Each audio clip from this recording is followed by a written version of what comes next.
1000 чек. 138 гектар жер 1000 чек болгон экен. Ошол 1000 чекти мамлекет бекер берди элдерге. Бекер. Мамлекет трансформация кылып, ошол очередте турган адамдарга бекер чекти бөлүп беришти, мамлекет берди. А жергиликтүү бийлик органдары аны алып келип алып сатып атат. Сатып атат. Алар биз тигил акимге беришибиз керек, биз андан чоңуна беришибиз керек, депутатка беришибиз керек, өкмөткө барышыбыз керек деп элдерден акча чогултуп атат. Канчадан чогултуп атат айтыңызчы? Ар түрдүү. Мына bir çekti 50 minden 300 bin geçeyi satıp atacak. Tak? Al çekti var mamleket beker verdi.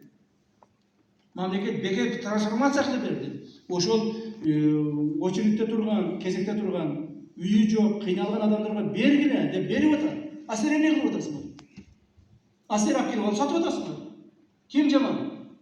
Mamleket жетекçileri jaman. Satıp atkan adam jaman emez. Aylı hükümet jaman emez. Kayra elder süylü odadı. Aylı hükümet malades bana ona 50 binge sattı. 100 binge sattı dedi. Al aylı hükümet bekeri veriş gerek abi. Bugün günde aylı hükümet kamaldı, Жерадис kamaldı. Расследование жүріп атабы. Доведите до конца. У меня есть информация, что эти деньги, собранные средства, там где-то около 300-350 тысяч долларов, дошли до Жогорку Кеңеши. Есть такая информация. Туравы? Доказа проведите. Если аким bir сом алган болсо, акимде барып камага. Bir сом алган болсо. Надо бы сегодня посадить. Если кто-то из государственных чиновников, в том числе депутаты, кто-нибудь, если получил какое-нибудь заявление счет болсо, апарып камага. Мы сделаем надо жол берсин.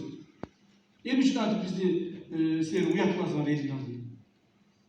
Элибизге жакшыраак болсун, элибизге көбүрөөк болсун, элибиз бир мындай кичине бир жыргалып жашасын деп аракет кылган сайын жергиликтүү бийлик органдары ага каршы иштейсиңер.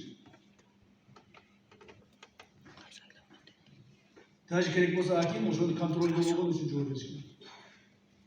Уктуңузбу? Даже контролдо болгон үчүн жооп бериш керек. Если даже ничего не взял. А если взял, тогда надо срочно его надо за решетку закрыть в соответствии с нашим законодательством. Ушул бардыгыларга сабак болсун. Урматтуу жетекчилер, жергиликтүү бийлик органынын жетекчилери, урматтуу айыл өкмөттүн башчылары, акимдер жана башка мамлекеттик органдын жетекчилери. Дагы бир жолу кайталайм. Силерди урматтап туруп кайталайм. Эгерде өзүңөрдүн ишканаңарда коррупциялык элементтерди токтотпосоңор, мамлекетке кылган зыянды токтотпосоңор, элдин жыргалчылыгын эсептебесин, жеке өзүңөр жыргалчылыгын иштей турган болсоңор, баарын жокко тартыласың. Эч ким аямайды. Мыйзамды бузса баары жокко тартылат. Мына аны айтпаса да түшүнүктүү болду, өзүңөр окудуңар, көрдүңөр. Урматтуу президентибиздин эки бир тууганы азыр бизде камакта отурат. Мыйзамды бузгандыгы үчүн. Мыйзамды бузуп бирөөнү алдагандыгы үчүн. Президент аяган жок өзүнүн эки бир тууганын. Анын фамилиясы да Жапаров Улан деген. Аяган жок. Мыйзамды буздубу? Жокко тартылсын деди. Мына менин өзүмдүн бир тууган бажам отурат. Аны мына отургуздук канча болуп калды? Бир апта болуп калды окшойт. Менин кайнежемдин күйөөсү, бир тууган. Ал дагы ошо мыйзамды бузган, отурат и будет отвечать перед законом. Никуда не денется. Кто будет это не был. Уктуңарбы? Ошондуктан, мен аким болуп иштеп отурам, мага тийбейт, мен губернатормун, мен мэрмин, же мен министрмин, мага тийбейт деген болбойт. Тем более жергиликтүү бийлик органдары ошол жоопко тартыш оңой эле. Бир саатта барып оформлеп камап коюшат. Мына бул жерде көптөгөн жетекчилер отурасыңар. Акча чогултканда жана башканы Гороно дегендер бар, жок бул жерде. Гороно району дегендер чыгып атыптыр, жок. Айрыкча мектептерден чогулткан акчалар боло турган болсо, органы правопорядка, органы безопасности. Правопорядок кто? Вот. Ошону жакшылап карагыла. Макулбу? Азыр мына как раз ошол көптөгөн директорлордун акча чогултуп атышат. Bir дагы районо таза эмес. Бардык кезекти чогултушат.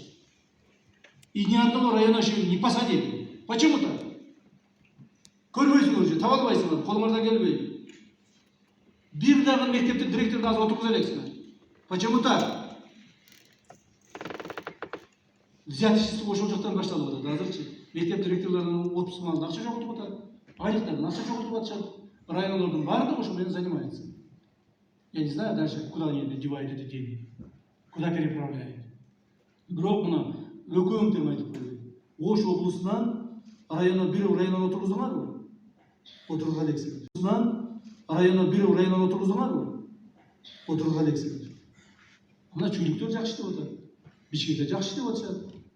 Так, өкөм болсо жүрөсүңөр. Бир дагы мектеп директорун отургуздуңарбы? Отургуза элексиңер. А почему? Андайларды сен отургузмай жана алар жүрөбөйт. Алар жүрө берет. Көрбөйт экен да, билбейт экен, а булар лопух.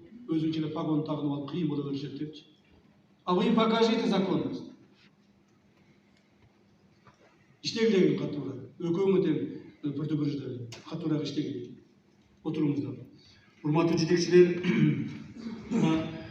мен жалпы мамлекеттин жүргүзүп аткан саясат боюнча бардыгыбыздын алдыбызда талап ушундай. Бир гана маселе. Биз баарыбыз биригип алып туруп, мамлекеттик органдардын бардыгы биригип алып бир гана маселени чечишибиз керек. Бир гана маселени чечишибиз керек. Бул кайсы маселе? Бул элдин жыргалчылыгы, элдин турмушунун оңолушу. Биз канча чогулуш өткүзбөйлү, канча кыйын болбойлу, канча иш кылып атам деп чуркап, ылай кечип алып туруп аны экранга көрсөтпөйлү, бирок элдин турмушу оңолбосо, кылган ишибиздин натыйжасы болбойт. Биздин ишибизди бир гана нерсе менен бааланат. Мамлекетте жашаган элибиздин турмушунун оңдолушу. Аны үчүн ар бирибиз аракет кылышыбыз керек. Водоканал аракет кылыш керек. Так? Жанагы эмелерден не деп коет, жанагы сууну бекитип саткандардан акча чогултпастан. Так? Тазалык ишкана аракет кылыш керек. Жанагы эмелерден, клиенттерден ошол жанагы не деп коет эле.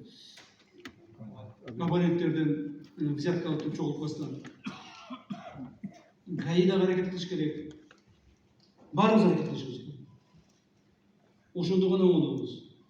Ушуну мен сиздерге урматтуу президентибиз жеткизип кой деп айтып атам. Ушуну мен сиздерге жеткизип атам.